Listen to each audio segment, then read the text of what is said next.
भाई साहब सुनो,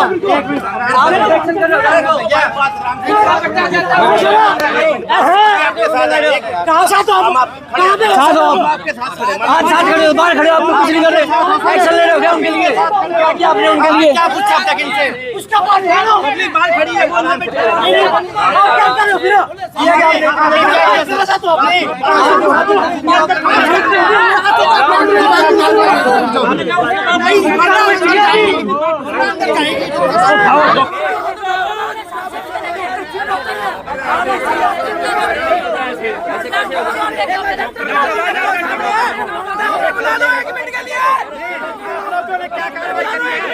कार्रवाई करिए आप लोगों ने कोई कार्रवाई नहीं करी अभी तक। 1 मिनट के लिए जा रहे हो,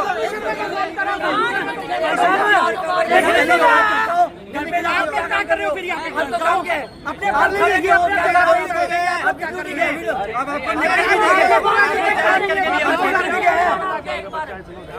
नहीं, हम आपको लिख करके देंगे, कोई कार्रवाई होगी, इसके अलावा कोई कार्रवाई नहीं होगी आपकी तरफ से। कोई कार्रवाई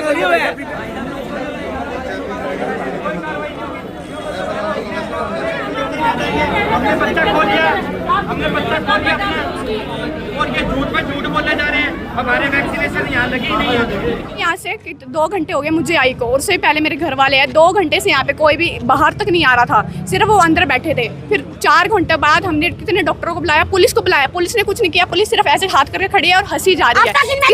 किसी का बच्चा मरने के बाद वो पुलिस हंसी जा रही है। 4 घंटे बाद हमने धमकी दी कि हम पुलिस से धरना देंगे। मैं आगे सबसे पहले बैठी, फिर ये सारे बैठे, तब जाके इनका स्टाफ बाहर आया। उनको अभी बोले कि साइड में ले जाके बात करेंगे। क्यों? यहाँ पे बात नहीं हुई। वो चाहते कि हम सड़क छोड़ दे, और ये जैसे पहले के इन्होंने करे होंगे ना, केस दफा दफा करे हैं, वैसे ही वो हो जाएगा।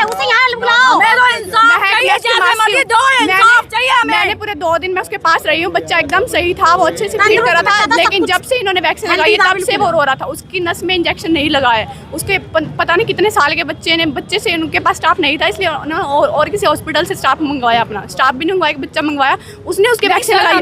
2.5 दिन के बच्चे को किसी अनप्रोफेशनल से ये लगवा रहे हैं, वैक्सीन लगा रही है। इनके पास डॉक्टर तो आके एक बार सिर्फ डॉक्टर देके ले रखी है। ये बात होगी है कि उसका घर पूरा उजड़ चुका है। ये बताओ उस माँ के ऊपर क्या बीते कि वो क्या करती? वो होती क्या होती? जो बच्ची बैठी है वो खुद कर ली, वो क्या कहोगे आप उसको? आपके पास कोई वो तो मर जाएगी अगर उसको पता चलेगा उसका बच्चा। उसका फोन आ रहा है, मैं कह जवाब दूं, वो कह मेरा बच्चा जिंदा है कि क्या है, कुछ क्या हुआ है, कुछ हुआ है, कुछ नहीं हुआ उसके साथ। हमें सर इंसाफ चाहिए, हर हालत में इंसाफ चाहिए। इनकी बैंड बजानी है, हमें इनकी बैंड बजानी है, हमारे को हमें इंसाफ चाहिए, बस सर हमें इंसाफ चाहिए। तो फोटो कैमरा दे दो, और इंजेक्शन लगा के गए हो भी आदमी बुला दो, और डॉक्टर को बुला के लाओ। वो डॉक्टर को कह दे उस आदमी को बुला के लाओ। उस डॉक्टर को कह दे उस आदमी लड़का है 15 साल लड़का है जो टीका लगा गया है, उसको बुलाओ ना। यहाँ पे कहाँ पे है वो लड़का? है लड़का कहाँ है? वो उसके पास पता नहीं कितने साल का लड़का, उसके पास कोई डिग्री नहीं है। नहीं सर, ये कह रहे हैं हम जिसने टीका लगाया है ना, जिसने बच्चा मार दिया उसका नाम जिसने टीका लगाया है ना, हम उसका नाम नहीं लेंगे। क्यों नहीं लेंगे? टीका लगाते तब नहीं उन्होंने सोचा भाई हम ये लगाएंगे टीका, तो अब उसका नाम क्यों नहीं ले रहे? वो नहीं आप बुलाओ, जिसने इंजेक्शन लगाया बच्चे को वो कहाँ है? अच्छा, आपकी कोई शिकायत, आप शिकायत दो, ठीक है? उस पे जो लीगल कार्रवाई बनती है। जो पहले पुलिस आई थी, हमने उनको भी बोला, सारी बात बताई, उन्होंने कुछ नहीं करा। होठ कांप चुके, हमने सारी बात दोबारा बताई। ऐसे करके खड़े थे और हंस रहे थे। नहीं हंसने की कोई बात नहीं बेटा। देखो जिसमें बीतती है सर उसे पता चलता है। आप उसको हंस रहे हो और आप अभी क्या उनके लिए तो रोज का है। तो नहीं, अभी क्या कहना चाह रहे हो आप? अब ये कहना चाह रहे हैं जो टीका लगाया उसे बाहर मिलाओ। हम इस हॉस्पिटल में एक बंदा नहीं जान देंगे बस। उस बच्चे और उस डॉक्टर को बाहर लाओ, और फिर क्या उस बच्चे को भी बाहर लाओ। फिर उसकी जो माँ के साथ होएगा वो उसके साथ होएगा। ये बताओ, हमारी लड़की को ये भी नहीं पता कि उसका बच्चा चला गया। कोई बात, ये बताओ। देखो जो कानूनी बहुत कुछ होता है, हमारी जिंदगी उजड़ चुकी है। कानूनी प्रक्रिया वो चलेगी। आप कंप्लेंट दो ना, रोड पे खड़े होकर थोड़ी जाएगा सब कुछ। 4 घंटे पहले 4 घंटे से हम आराम से बात कर रहे हैं। 4 घंटे से हम आराम से बात कर रहे हैं, तब कोई पुलिस नहीं आई। हमने तो बोला सीएम आ रहा है, वो आ रहा है, ये आ रहा है, तब कोई पुलिस नहीं आई। हमने बोला बात करना देंगे, ऐसा तब से पुलिस आ गई। है, ऐसे नहीं, रोड पे नहीं होते फैसले। रोड पे ही होंगे, आजकल रोड पे ही होते फैसले। आपको कलाम पे चाहिए, रोड पे नहीं होता। वेट ही कर रहे हैं, हमारे यहीं पे नहीं, हम तो यहीं रहेंगे। परसों हमारे पास आए थे। मैडम ने पेशेंट का थोड़ी देर नॉर्मल ट्रायल किया, नॉर्मल डिलीवरी होने वाली नहीं थी जितना मुझे नॉलेज में है। फिर मैडम ने इनको ऑपरेशन के लिए समझाया, फिर इनका टाइम पे ऑपरेशन हो गया। ऑपरेशन बिल्कुल ठीक ठाक हो गया। ऑपरेशन के बाद बच्चा बिल्कुल स्वस्थ था। बच्चा हमने साथ के साथ ऑपरेशन के बाद मरीज के परिजनों को हैंड ओवर कर दिया। उनके पास बच्चा 2 दिन रहा, बिल्कुल बच्चा ठीक था। आज तीसरे दिन नॉर्मली अगर सब कुछ ठीक रहता है तो हम पेशेंट को डिस्चार्ज करते हैं, लेकिन पिछले कुछ टाइम से गवर्नमेंट की गाइडलाइन है भी डिस्चार्ज से पहले बच्चे की वैक्सीनेशन होनी ज़रूरी है। तो उसके रिलेटेड फिर हमारे साथ जो भी 2-3 पीडियाट्रिशियन की एसोसिएशन है तो हमने उनको कॉल किया। डॉक्टर जाखड़ थे, इनसे बात हुई, इन्होंने अपना ट्रेन स्टाफ भेज के बच्चे के वैक्सीन लगवाया। उसके बाद भी 2 घंटे बाद मैडम ने जब बच्चे और मरीज़ दोनों को देखा, दोनों बिल्कुल हेल्दी थे, किसी तरह की कोई हमें दिक्कत नहीं लगी और हमने अपनी पूरी हॉस्पिटल की फॉर्मेलिटी करके पेशेंट को 1 बजे के आसपास घर भेज दिया।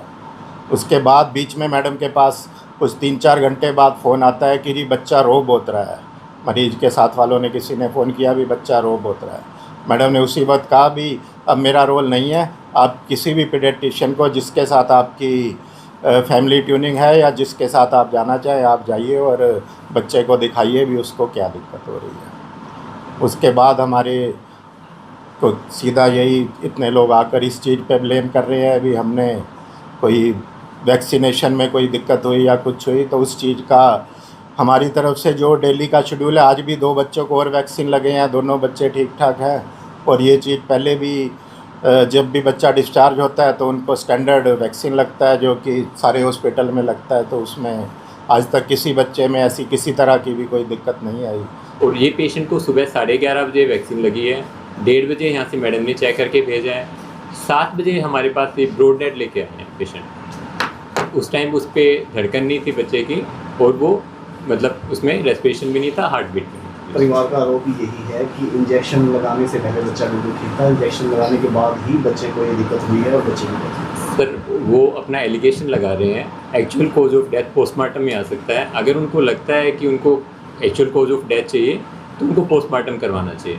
पीडियाट्रिक्स में मतलब न्यूबॉर्न बच्चों में बहुत सारे मल्टीपल कोज ऑफ डेथ हो सकते हैं। इस बच्चे को जब हम इंट्यूबेट कर रहे थे तो इसके जो ट्रैकिया होती है सांस की नलकी, उसमें मिल्क भी निकला था, दूध निकला था।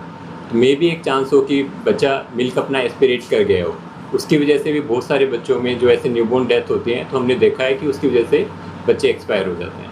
इसके अलावा और भी बहुत मल्टीपल कोज होते हैं सर। एक SIDS सिंड्रोम होती है, सडन इन्फेंट डेथ सिंड्रोम होती है, उसके अंदर भी हो सकता है। इसके अलावा इंट्राक्रेनियल हैमरेज होता है, आपको ऐसे लगा कि बड़ों में ही होता है जो ब्रेन हैमरेज है, पर बहुत कॉमन है बच्चों के अंदर भी। ICH बोलते हैं इंट्राक्रेनियल हैमरेज, बहुत मतलब कॉमन तो नहीं बोलेंगे पर बच्चों के अंदर होती हैं ये चीज़ें।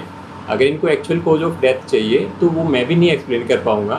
मैंने जब बच्चा देखा है, जिस मोमेंट पे देखा है उस टाइम वो बच्चा ब्रॉड डेड था, फिर डेड था, उसके अंदर नहीं थी। फिर भी हमने एक रिवाइव करने के लिए एक जो ट्रायल होता है वो हमने दिया।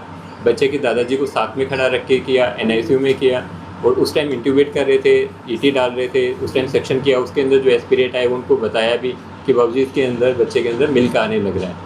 आप इनके दादाजी से पूछना कि डॉक्टर ने ऐसा कुछ बोला था क्या जब इंट्यूबेट करने लगे थे। उनका परिवार बिल्कुल साथ था जब आप ट्रीटमेंट कर रहे थे? पूरा परिवार नहीं, दादाजी साथ थे, क्योंकि हम उनको अंदर NICU में ले गए थे जहाँ पे 1 महीने छोटे बच्चे को लेते हैं, और वहाँ पे भी इनके दादाजी को मैं साथ लेके गया था। जब हमने ट्यूब डाली है तब वो उसके दादाजी साथ में थे बच्चे के। तो सर बच्चे के पेरेंट्स आरोप लगा रहे हैं, बच्चे जो लड़के टीका लगाया वो अनट्रेंड था और 15 साल की एज का। सर उसकी 27 साल एज है, अभी कंफर्म करवाई हमने, और 2 बच्चों का फादर है, उसके 2 बच्चे हैं। जो पेशेंट के अटेंडेंट है वो एलिगेशन ये लगा रहे हैं कि वैक्सीन पहला एलिगेशन तो ये लगा रहे हैं कि वैक्सीन से डेथ हुई, ठीक है, और ये वैक्सीन कोई रूटीन से हटके वैक्सीनेशन थी, ये हर पेशेंट को हर बच्चे को लगती है। पहली बात तो ये, तो इसके जो रिएक्शन होना या इसकी वजह से डेथ होना रेयरेस्ट ऑफ रेयर में ही हो सकता है, ठीक है ना। तो ऐसा पॉसिबल नहीं है कि भाई यहाँ पर इसके वैक्सीन की वजह से डेथ हो, पर ये क्लियर करनी या दूसरी उनकी मांग ये है कि हम पोस्टमार्टम कराएंगे। तो हम लोग तो साथ हैं, हम लोग तो कह रहे हैं कि इसका कॉज ऑफ डेथ ढूंढा जाए, पोस्टमार्टम करवाएं ना, करवाना ही चाहिए, पोस्टमार्टम तो होना ही चाहिए, और जहाँ से वो चाहें वहाँ से करवाएं। हम ये भी नहीं कह रहे कि यहाँ से। और डॉक्टर साहब अगर पोस्टमार्टम में उनकी बातों में कहीं ना कहीं सच्चाई आती है तो फिर क्या आप लोग एक्शन लेंगे? बिल्कुल IMA जो मैं एज प्रधान बहुत बोल रहा हूँ कि अगर पोस्टमार्टम में कोई फाइंडिंग आती है डॉक्टर के खिलाफ तो हम पूरा एक्शन लेंगे।